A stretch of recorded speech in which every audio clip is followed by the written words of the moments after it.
Hello, Dynes. I'm Kerry Stewart from the ABC. Okay, Kerry, come on in. Thank Come you. in and get warm. Thank you.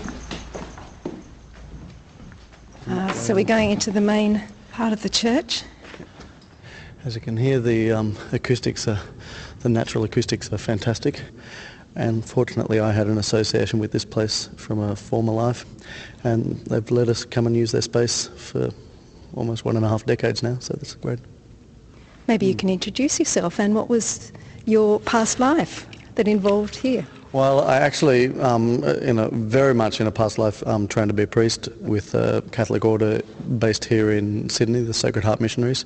My name is Dynes Austin, so I'm the musical director of the Cafe of the Gate of Salvation, a long, difficult name, choir.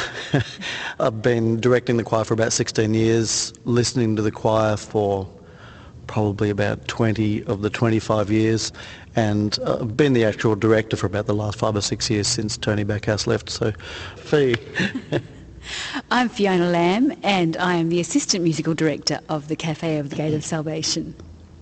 What do you like about gospel music? What draws you to this choir? I think it's irrepressibly optimistic generally. Probably also because in some ways a lot of gospel music actually sits slightly at the more secular end of religious music.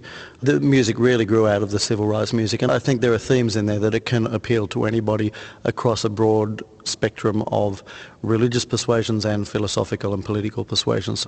A lot of the themes of African American music are themes of hope and things of change coming and things of a better times ahead and of transformation and of getting over trials and tribulations. So there's a little bit of the Buddhist thing in there of accepting the difficulties of life but moving on in hope because things are not permanent.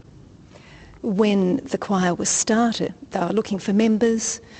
A note went up in a cafe, gospel choir starting, Buddhists welcome. So are there religious people in this choir? Are there Christians? Are there Buddhists? Who makes up the choir? Everyone, all of the above. So we do have Christians in the choir. We have some Jewish members of the choir, one of whom has been in the choir since the very start. And I believe we have some Buddhists. We have our very first Hindu member of the choir, joined quite recently. And we have people who would identify themselves as atheists as well. And there's a large proportion of the choir who would call themselves generally spiritual without actually identifying as a particular doctrine or a particular religion. I think one of the things really that characterises us as a group is the acceptance within the group. We really appreciate a very broad spectrum of beliefs. We're very tolerant of people's beliefs within the choir or non-beliefs.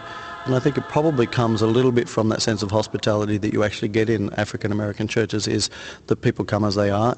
So I think we don't really care what background people come from, as long as they love the music and they love the spirit of the music, and that they extend that same hospitality and that same acceptance to other people and their ideas. Yeah, it's become quite common, if you can call something common within a niche market, for gospel choirs to exist around this country who have the same kind of philosophy, acceptance of faith and acceptance of no faith. And that's largely due to Tony Backhouse's workshops that have gone all around the country and internationally as well. And I certainly struggled when I first came across the choir. I thought, oh, okay, they're a Christian group. And then when I found out that they weren't, I thought, well, they must be like a parody then. And I think that's a mistake that a lot of people make when they first realise, oh, well, they're not actually attached to a church, they're not Christians, they're not all Christian. And you'd be completely wrong. There's a great love and respect for the tradition of gospel music, and there's a great love and respect for, of course, for the gospel and the religion from which it's come, but there's also this acceptance that I love, and I don't think I would want to be in any other group for that reason.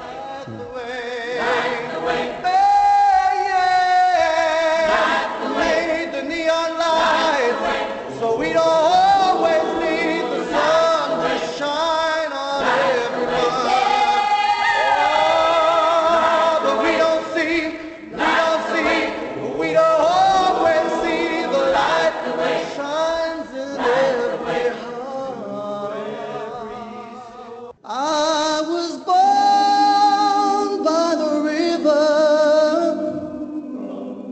in a little tent, oh, and just like the river I've been running Are you religious?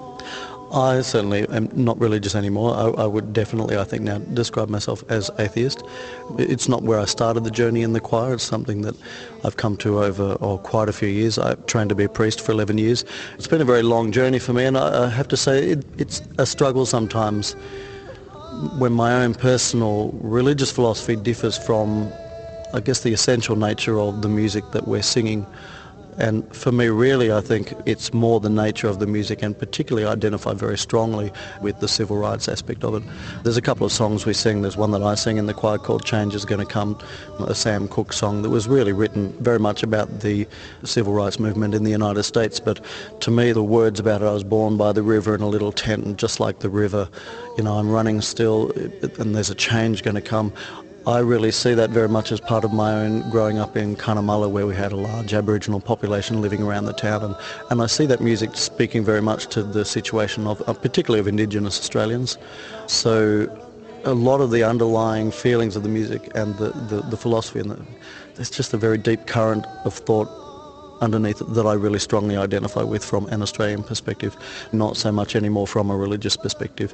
So I kind of feel like in some ways the black community in America has moved on in many ways, and they're in a very different place to when a lot of this gospel music started, but I feel that our Indigenous population now are actually still probably a little bit back where that was when some of this gospel music was written. So I kind of find some of it is becoming more poignant for me now in modern Australia still with Indigenous rights. I see spirituality as a journey that you walk through in your life. And so I've been in different religious groups. I've been in various Christian groups. I've been in non-Christian spiritual groups, and left those at various times because they no longer worked for me. But I was reflecting on the lectures and the teachings of John Shelby Spong, and if being Christian is seeing God as the source of life and the source of love and the ground of all being, and therefore to live fully as a child of God or Christian means loving wastefully, as he says, which is so beautiful, living fully and being all that you can be, then I'd throw both my hands up and shout, yeah, absolutely religious, and I'm absolutely Christian. Having said that, there's a song that we sing called Be Grateful that I struggle with at different times. The song says, be grateful because a little bit of pain and a little bit of suffering makes the good times worth it. And a Buddhist would say, no, it doesn't. Buddhists would say, well, I don't have to punch you, Kerry, in the nose for you to appreciate me being polite to you, But there are other times, and another part of the song, it says, there's someone who would give everything that they have to live the life that you have, and I am struck by that every time we sing it. I'm also struck by a song that Tracy Greenberg, who is the member of our choir, who is Jewish and has been in the choir since the start, she wrote, called Love and Joy, and she wrote it in response to being a Jewish person singing gospel music. Some people talk about the Holy Ghost, others talk about the Trinity and host. I think joy and love inspires me most, makes me fly. Now people will tell you what to say and feel, but I think I found something that's true and real. As long as love and joy are part of the deal, I get high. Well, I got the spirit. And it's interesting that I think we mostly feel moved singing the music. The times that the choir has felt most moved singing the music are the times when the music has made the biggest connection between the song and the context that we're singing in. So for instance, the choir at one stage, we did a number of trips out to Villawood Detention Centre, and we sang with asylum seekers out there. There were Timorese and there were people who came from all sorts of backgrounds, many of whom probably didn't understand all of the words that we're singing, or even most, but all of whom were just glad to have somebody allowed in to visit them in what was a pretty horrible environment.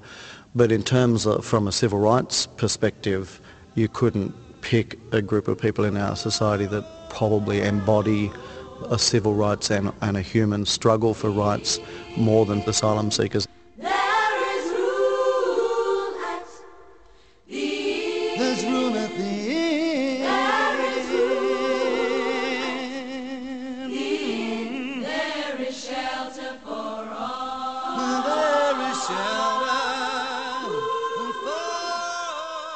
Well, there's a song, another Tony Backhouse song, he plays with the Christmas story, and the song is called There Is Room at the Inn. There is shelter for all. And I suppose of all of our songs, that would be the one that springs to mind for me, that would translate quite nicely if you wanted to apply it to the refugee plight in this country and around the world, so that there is shelter for all. And we will walk in peace is the next phrase. We'll walk in peace one day.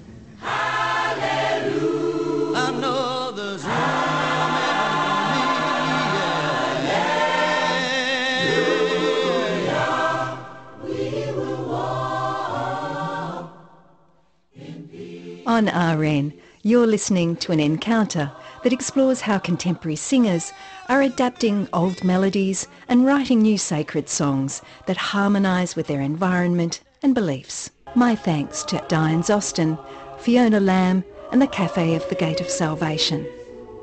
Technical production was by Michelle Goldsworthy and Judy Rapley. I'm Kerry Stewart, and it's been good to have your company.